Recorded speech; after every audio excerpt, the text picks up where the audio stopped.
तो इसलिए घरों में पैसे भेजे जा रहे हैं ताकि चुनाव के समय वोट मिले।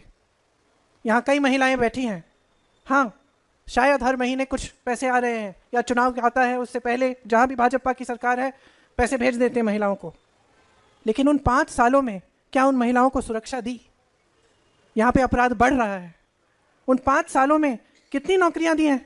जैसे कि इन दिनों में 2 दिन की दौरे पर असम पहुंची है प्रियंका गांधी। असम पहुंचते कामाख्या देवी की मंदिर में दर्शन करती है। पूर्व मुख्यमंत्री भूपेश बघेल भी मौजूद थे, जिन्होंने असम की सीएम हेमंत बिस्वा शर्मा की घमंड को चूर चूर करने की उन्होंने बात कही। और ऐसे में प्रियंका गांधी ने कहा था जो हम 2 दिन तक असम के दौरे पर रहेंगे और जमीनी लोगों से जुड़कर जो है बातचीत करेंगे उनकी परेशानी के बारे में। और ऐसे में प्रियंका गांधी जो है आज मंच से बीजेपी सरकार और हेमंत बिस्वा सरकार पर जो है जमकर निशाना साधती है। कहते हैं जो बीजेपी सरकार सिर्फ आपको चुनाव से पहले, ठीक पहले आप लोगों को याद करते हैं, आप लोगों के अकाउंट में पैसे डालते हैं, आप लोगों को पैसे थमाएंगे और उसके बाद जैसे ही वोट बैंक मिल जाएंगे वैसे आप लोगों पर जो है बरस पड़ेंगे। आपके घर की छत छीनने से लेकर असम में सबसे ज्यादा जो है इन दिनों में बेटियों के साथ बलात्कार, रेपिस्ट के क्राइम बढ़ चुके हैं, खुलेआम हत्या के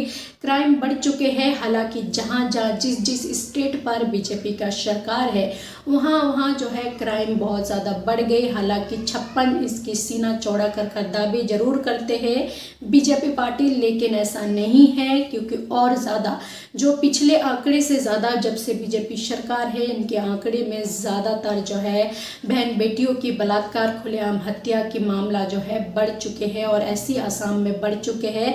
लेकिन वहाँ की सीएमओ को इन चीज़ों से लेना देना नहीं है, सिर्फ मुसलमानों से लेना देना है।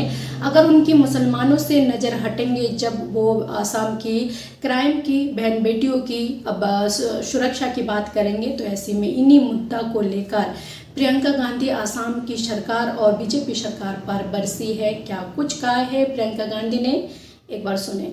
महिलाओं को कितने रोजगार दिए हैं, कितनी महिलाओं को मदद किया है कि अपने पैरों पे खड़ी हों, कि छोटे छोटे उद्योग शुरू कर लें।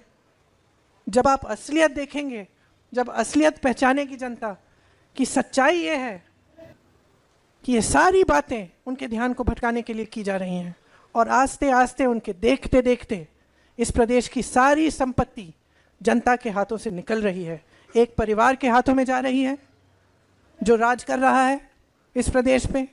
जहाँ भी आप जाएं, किसी भी बिल्डिंग का पता कर लें, घूम फिर के ये बात आती है कि किसी ने कहीं ना कहीं किसी को पैसा दिया है। कोई भी कॉन्ट्रैक्ट ले लीजिए, जितने भी बड़े बड़े उद्योग लग रहे हैं, हर जगह किसी ने पैसा बनाया है। तो किससे लिया जा रहा है ये पैसा? जनता की जेब से जा रहा है। जैसे भी मैं सो रहा हूँ तो पिताजी।